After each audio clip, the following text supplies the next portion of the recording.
Hello and welcome back to another Piskie Bite.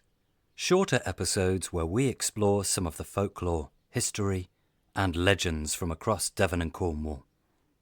I hope you're all keeping well. I had planned to try and get this episode out a little earlier, but as is often the case, other work and things got in the way, and particularly with this episode, it took a bit of time delving into the records for the research. Before we get started, just to say a big thank you to all of you who've been listening and supporting this series so far. If you're enjoying it, then please don't forget to give us a like and subscribe. That really helps me to grow this project and to get the word out there. Perhaps consider leaving a review.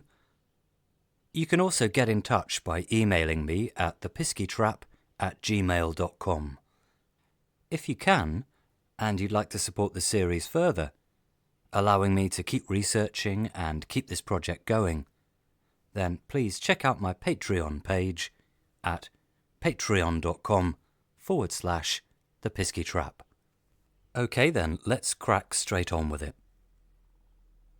In this episode, I wanted to take a little look at some examples of superstitions, beliefs and customs surrounding witchcraft in Cornwall.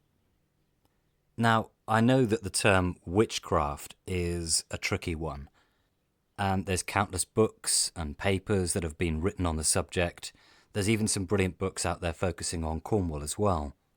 What I wanted to do is to look at some examples that highlight belief in folk magic, charms, and witchcraft, specifically the concept of what's known as ill wishing or evil wishing, and where possible, to look in a bit more detail at the individuals involved. I came across quite a number of references, cases from all over the county, a lot of them from the 19th century, and some from the early part of the 20th century as well. But there were so many, and I was thinking, how do I whittle this down? And then I came across a couple of things in relation to the area where I live, the area where I grew up, in mid-Cornwall. So, before I prattle on any further, we're going to be taking a look at some local stories surrounding witches and the idea of ill wishing from mid-Cornwall.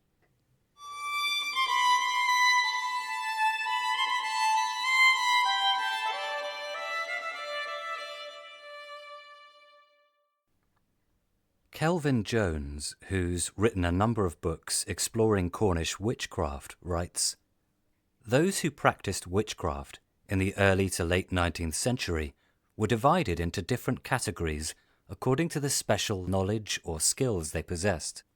There were white witches, black witches, pellers, charmers, and healers." Jones goes on to quote the Reverend Hawker of Morwenstow, who once wrote, "I do not exaggerate when I affirm, at all events my own persuasion, that 2/3 of the total inhabitants of the Tamar side implicitly believe in the power of the malocchio, as the Italians name it, or the evil eye." This mention of the evil eye ties into this idea that there was still a strong belief that you could be ill-wished by someone who's essentially put a spell, if you like, on you or your family, or even your livestock perhaps, to bring about your misfortune. Jones goes on to provide an example from an article in the Cornishman in 1883 that reported, "Superstitions die hard. A horse died the other day on a farm in the neighbourhood of St Ives. Its carcass was dragged on a Sunday away up the granite rock basins and weather-worn bosses of Tregoben Hill, and there burnt, in order to drive away the evil spell or ill-wishing which afflicted the farm where the animal belonged." So we have this idea that as relatively recently as the 19th century, and certainly into the first half of the 20th century, there was still a fairly widespread belief in spells, charms, and certain superstitions that quite often fall under the category of witchcraft. But often in the sources, these people are described as being a wise person or a peller or a charmer. Let's take a look now at a few examples from mid-Cornwall.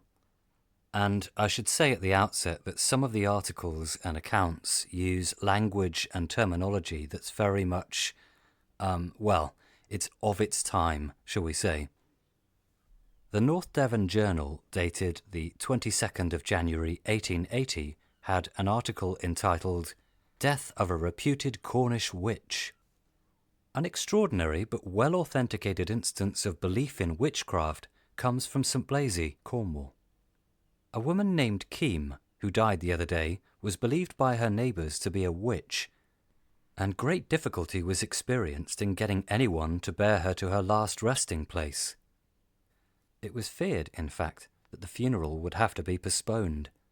But at the last moment, several bricklayers, who happened to be at work in the neighbourhood, were induced to lay down their tools and carry the coffin to the church in their shirt sleeves.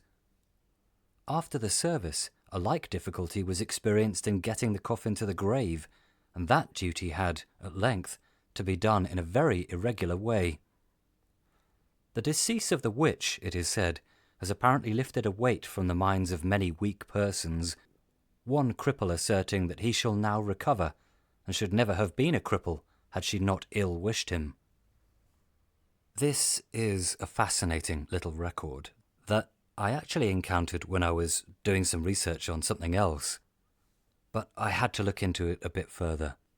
I managed to find a burial record for the 2nd of January 1880 for a Katherine Keem, who was aged 59. Now, the record is quite hard to read in full, but some of it says, "A reputed witch. Bearers could not be had. Bricklayers in their shirt sleeves came to," and then it reads something like either "our help" or "our service." The last bit's quite difficult to read. In the 1871 census, there's a Katherine Keem, who it appears was born in St Mewan, so not far from St Austell, in around 1821. At the time, she's listed as 50, a widow, and recorded as an annuitant, that is, someone who's basically receiving a payout or a pension, perhaps. At present, unfortunately, I haven't been able to find out much more about Katherine, but I aim to keep researching. As a final note, there is a mention in the Royal Cornwall Gazette dated the 30th of January 1880 that reads, "I am happy to record that several of the most respectable tradesmen of the town have expressed their cheerful readiness to bear to their last resting place the remains of any poor person who, from whatever cause, may have become obnoxious to the stupid and superstitious notions of the ignorant. Such a scene as that of the funeral of the poor woman Keem, the reputed witch, is not likely to occur again." Our next account comes from Rescorla, which is up in Clay Country. It's sort of between Luxillian, Trethurgy and Bugle. And I found an article in the Shields Daily News, dated the 28th of January 1895, entitled "Superstitions in Cornwall, a White Witch." A girl residing in Rescorla, Cornwall, the daughter of poor parents, was seized with fits, epileptic I should imagine, but no one can speak with any certainty about this because no doctor was called in. A white witch in the neighbourhood, however, was consulted. She shook her head and said the case was serious, and in all probability the girl had been bewitched by somebody. They had better take her away to try to discover who it was and bring her back in a week. Before the week was up, the witch's intelligent suggestion had produced its effect. The girl began to dream every night of a stout elderly woman with a very red face who approached her in a threatening manner, and the parents hurried off to report this new and alarming symptom to the witch. Of course, the witch was triumphant. There could not be a doubt that the red-faced elderly lady of the girl's dream had wrought the mischief. It only remained to identify her. Did the parents know anybody who answered to the girl's description? Now, there lived at no great distance from the girl's cottage an old lady. charitable, popular, and highly respected, but stout and having an unfortunately red face. No one had ever suspected her of any but kind and benevolent actions, but this fact, the witch argued, really made the case against her stronger, since it was well known that all persons who practiced magic were extremely apt at diverting attention from themselves. It is human to err occasionally, so that when you find anyone who appears not to err at all, you will do well to expect some agency which is not human. Besides, if the old lady had not bewitched the girl, what was she doing in her dreams? There was no resisting these arguments. They would have been ample 150 years ago to set the poor old lady swimming in the river, which, of course, would have been much the best way of breaking the spell. As that, unhappily, was impossible, the next best way was to go by night to the old lady's house, take a stone from her garden wall, and put it into the kitchen fire at the girl's house. When it was charred away, the fits would cease, and indeed they would cease earlier still if the cure could be helped by hanging round the girl's neck the finger of a man who had hanged himself. But such things were hard to come by. Fortune favoured the girl. A man hanged himself that very week in a hamlet near at hand. The suicide's finger was secured, used as the witch had directed, and the fits ceased almost immediately. This case occurred in the year 1887. Another fascinating story, and an intriguing insight into the beliefs surrounding ill-wishing, or being bewitched, if you like, as well as some of the charms and superstitions around countering it. It's a strange one as well in terms of the way it's written, in that the writer does come across as a bit sarcastic at times. There's a slight mocking tone, highlighting these rural superstitions, but not to the extent that some other writers around that time do. Now, we mentioned the town of St Blaise earlier, which is in mid-Cornwall on the south coast. Well, close by, about a mile or so to the east, is the village of Towerdreth, and a couple of miles further along again is the village of Gallant, which are both the subjects of our next accounts. In Robert Hunt's popular romances of the west of England, written back in the 1860s, there's a section on witchcraft superstitions and charms, and he talks of an acquaintance at Towerdreth and his experiences. And I should say that some of the names have been obscured to keep them anonymous. He says, "My correspondent writes, I was also present at a magistrates' meeting at the Porcupine Inn near Towerdreth some years ago, when an old woman from Gallant was brought up for witchcraft. One farmer who appeared against her stated that he had 6 bullocks hanging up in chains in his orchard, and he attributed their disease and death to the poor old woman's influence. The case was dismissed, but it afforded a good deal of merriment. There was a dinner at the inn after the meeting, and some of the farmers present were disposed to ridicule the idea of witchcraft. I said, well knowing their real views and opinions, 'Gentlemen, it is all well enough to laugh, but it appears to me to be a serious matter.' Upon which Mr. Blank, a farmer of Blank, said, 'You are right, Mr. Blank. I'll tell of 2 cases in which one family suffered severely.' And he gave us the details of the cases. All the others present had a case or 2, each one with his own experience to vouch for, and the whole afternoon was spent telling witch stories. So I recently found out that this place mentioned, the Porcupine Inn, seems to have been on Towerdreth Highway. It apparently served the workers at the Foy Consols mine nearby, and there were petty sessions held there on the 3rd Monday in each month. Staying in the Towerdreth area, there's an article in the Cornish Guardian from 1960 entitled "The Horrors of Witchcraft," where they're talking in reference to a chap called George Rundle Prynne back in the 19th century, and they write, In an unfinished autobiography, Prynne writes of the belief in Tywardreath parish, 120 years ago, in witchcraft and the power of the evil eye, and states that ill-wishing was very prevalent. This intrigued me, so I had to look into it a bit further. And through something called Project Canterbury, I found a paper entitled George Rundle Prynne, an early chapter in the history of Catholic revival by A. Clifton Kelway. In this paper we learn that Prynne, or Preen perhaps, I've opted for now to pronounce it Prynne, so apologies if I've got that wrong, who was born at Looe in 1818. It seems that he took holy orders, and from some time in 1841 he was situated at Tywardreath. There's a particular section of his writings that are relevant to what we're talking about, and it reads as follows. They, the people of Tywardreath, were certainly superstitious and strong believers in witchcraft and the powers of the evil eye, and evil wishing was very prevalent among them. Some striking incidents strongly illustrating this made a lifelong impression on me. There was an old woman living with an imbecile son in a hut by the roadside near the village of Gallant, who was commonly reputed and believed to be a witch.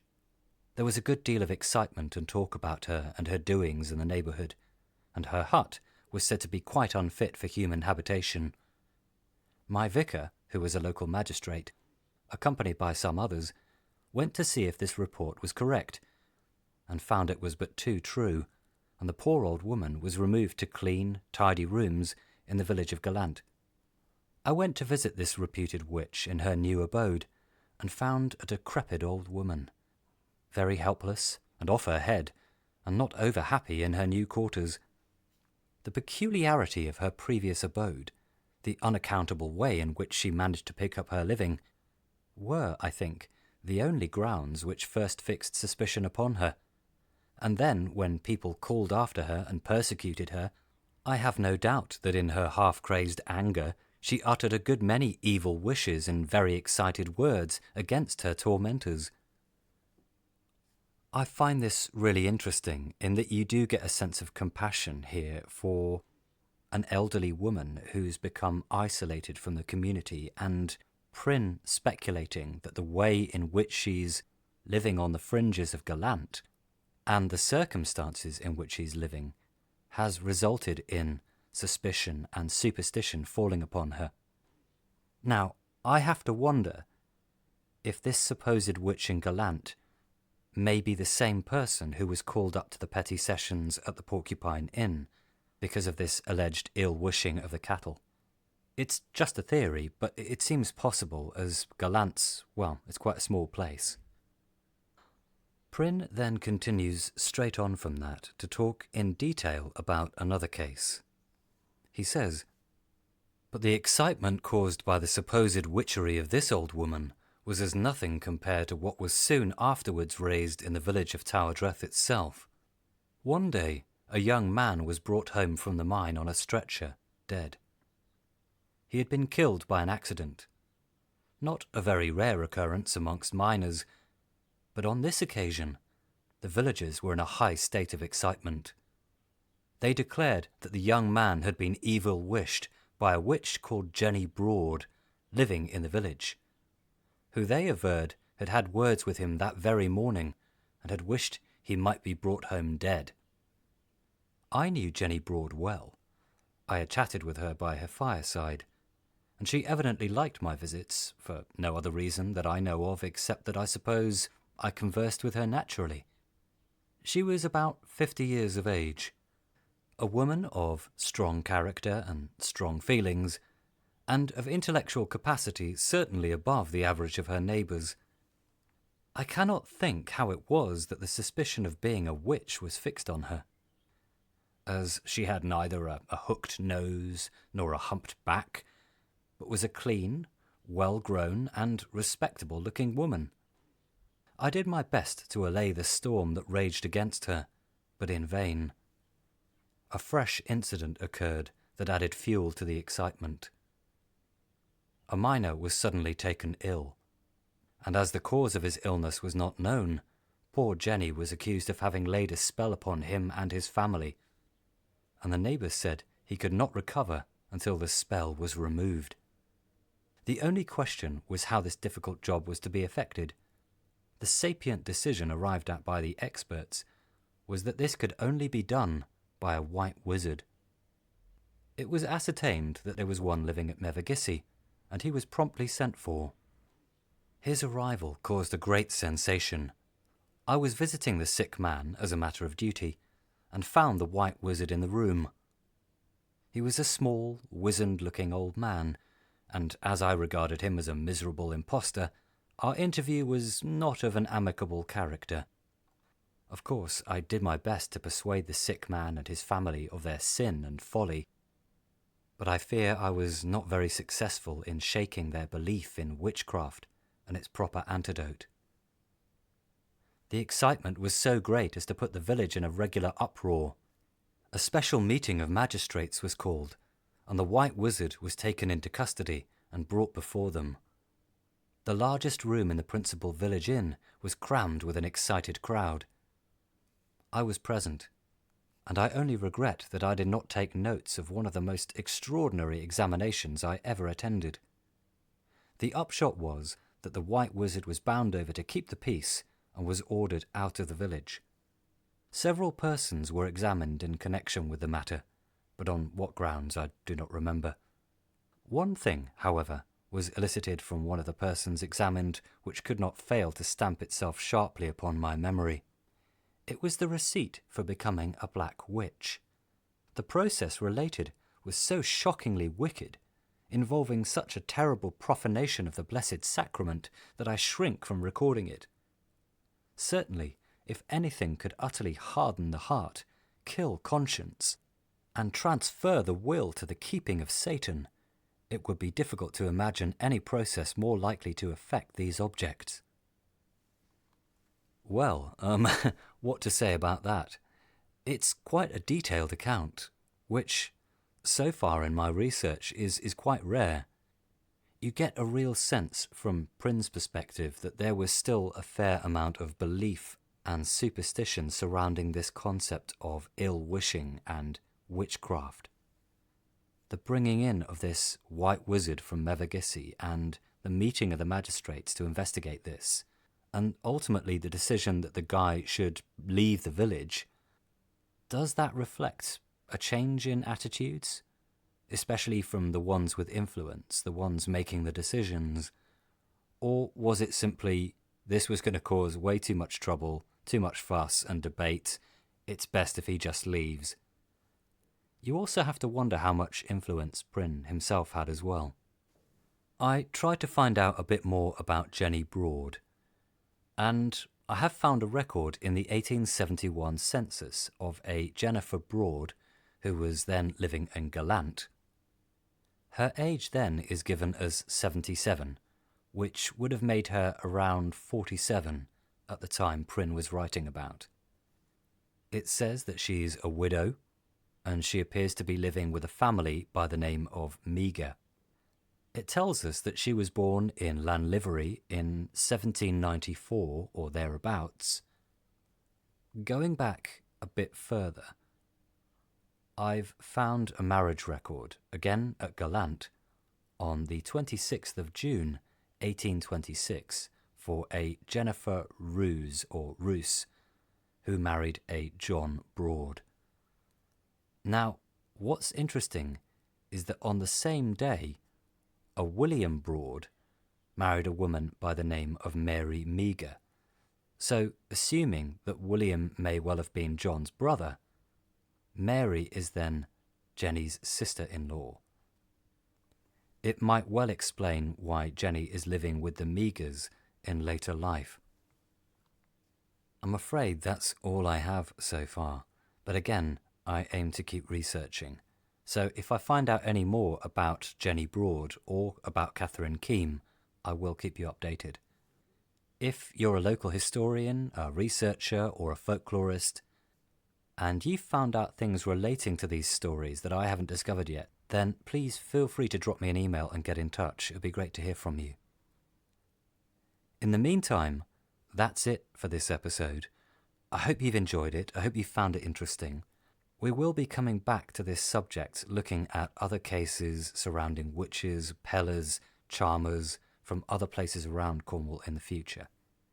But for now, thanks for listening. We'll be back again very soon.